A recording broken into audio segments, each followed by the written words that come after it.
ngomong-ngomong beberapa hari yang lalu saya sempat berkunjung ke Aceh loh. Oh iya, ada cerita menarik apa nih di Aceh? Nah, kalau kita mau ke Aceh ini sangat mudah sekali untuk menemui masjid ataupun musola. I see. Karena Aceh itu kan juga memiliki julukan sebagai Serambi Mekah kan ya? Ya, karena benar banget. Karena salah satu masjid terindah di Indonesia itu juga ada berada di Aceh. Ini bukan sih Masjid Raya Baitur Rahman itu kan? Yang tetap kokoh berdiri walaupun diterjang bencana tsunami pas waktu itu, ya kan? Nah, benar banget. Karena selain menjadi tempat ibadah, Masjid Raya ini juga dijadikan sebagai destinasi wisata loh. Oh, I see. Karena memang kalau misal dilihat dari segi bangunannya, Masjid Raya ini kan memang cukup megah ya. Belum lagi kalau misal dilihat dari sisi sejarahnya sendiri, masjidnya juga cukup monumental lah ya, seperti itu. Nah, tapi kira-kira nih, selain cerita-cerita ini, kamu mendapatkan pengalaman apa lagi nih selama berkunjung ke Aceh? Nah, penasaran kan? Sebaiknya kita bahas aja nih di Desa Punya Cerita. Boleh banget. Kalau gitu, siapa tahu kalau Mers juga penasaran bakalan ngejadiin Aceh sebagai wishlist destination-nya. Nah, sebaiknya mari kita bahas bersama saya, Habib Aziz, dan rekan saya, Renita Rida. Inilah Desa Punya Cerita selengkapnya.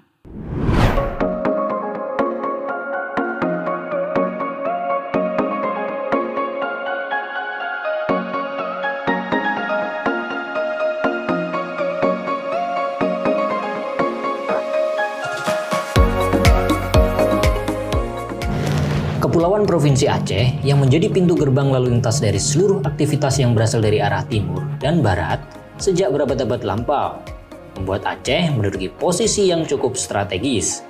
Aktivitas yang terjadi biasanya dalam hal perniagaan dan juga kebudayaan. Nah, kalau dilihat dari catatan sejarah, Aceh kerap disebut-sebut sebagai tempat persinggahan para pedagang, mulai dari Cina, Eropa, India, dan juga Arab. Bahkan pada abad ke-7, para pedagang India mulai memperkenalkan agama Hindu dan Buddha loh, Kolomers. Tapi kenapa justru yang kokoh dan sejalan malah agama Islamnya ya? Nah, meskipun agama Islam baru masuk sekitar abad ke-9, tetapi Aceh merupakan wilayah Indonesia pertama yang menerima ajaran Islam di kerajaan Peureulak dan Pasai, di mana kerajaan ini merupakan sebuah kerajaan yang dibangun oleh Sultan Ali Mogoyat Shah dengan nama ibu kota Banda Aceh Darussalam masa itu. Peran agama Islam yang pelan tapi pasti membutuhkan waktu berabad-abad juga loh sebenarnya. Memangnya sampai berapa lama sampai benar-benar diterima oleh masyarakat Aceh? Jika dilihat dari masa kejayaan pemimpin kesultanan yang telah berhasil mempersatukan seluruh kerajaan-kerajaan kecil di sana, maka dapat dipastikan sekitar permulaan abad ke-17. Dan dari sini jugalah julukan Serambi Mekah didapatkan oleh Aceh. Oh, pantas saja ya, karena memang peran dalam ekspansi agama Islam dan juga tingkat spiritualitasnya sangat kuat ya di Aceh. Karena kan sampai saat ini Aceh selalu menjadi tempat persinggahan para jamaah haji sebelum berangkat ke Mekah kan? Ya, bener banget.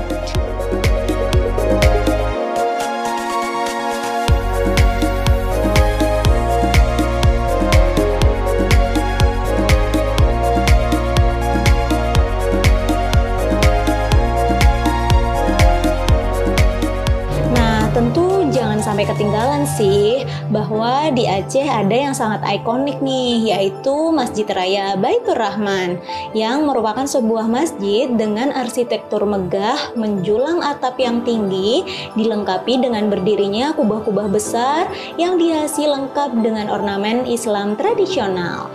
Dan jangan sampai ketinggalan juga bahwa Masjid Raya Baitur Rahman ini memiliki 7 kubah besar yang dilengkapi dengan 8 menara, serta memiliki daya tampung jamaah sebanyak 8.000 orang loh. Wah, banyak sekali ya. Iya dong, masjid ini juga memiliki pondasi dasar yang berbeda 2 meter di bawah permukaan tanah. I see. Makanya nggak heran ya, ketika tsunami terjadi pada 2004 lalu, masjid ini tetap kokoh berdiri kan? Ya, kurang lebih hal itu dapat menjadi salah satu latar belakang kenapa Masjid Baitur Rahman tidak tumbang diterpa tsunami.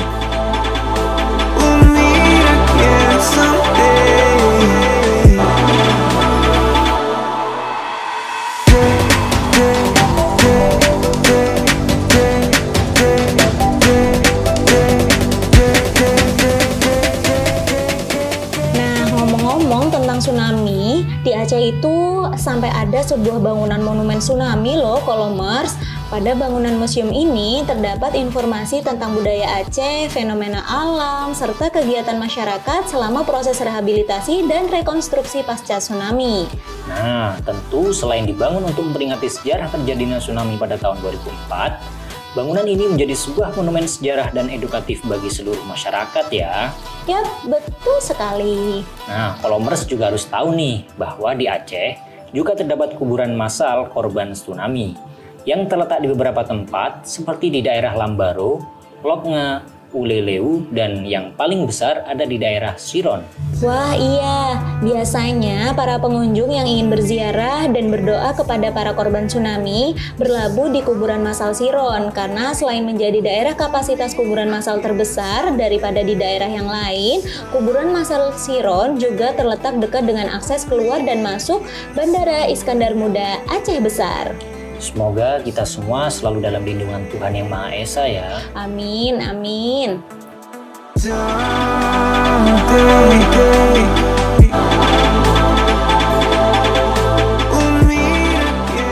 Oke, tentunya Aceh bukan hanya tentang tsunami ya Kolomers. Karena kalau para Kolomers ingin berkunjung ke Aceh, kalian bisa membuat list wisata selain wisata religi nih. Wah, ini dia nih yang kita tunggu-tunggu. Kira-kira kalau ke Aceh, kita bisa berkunjung kemana aja sih?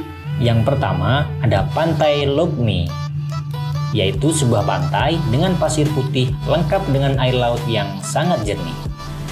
Pantai ini kan juga memiliki ciri khas yang tidak dimiliki pantai lain, yaitu adanya pohon gerumbang, iya kan?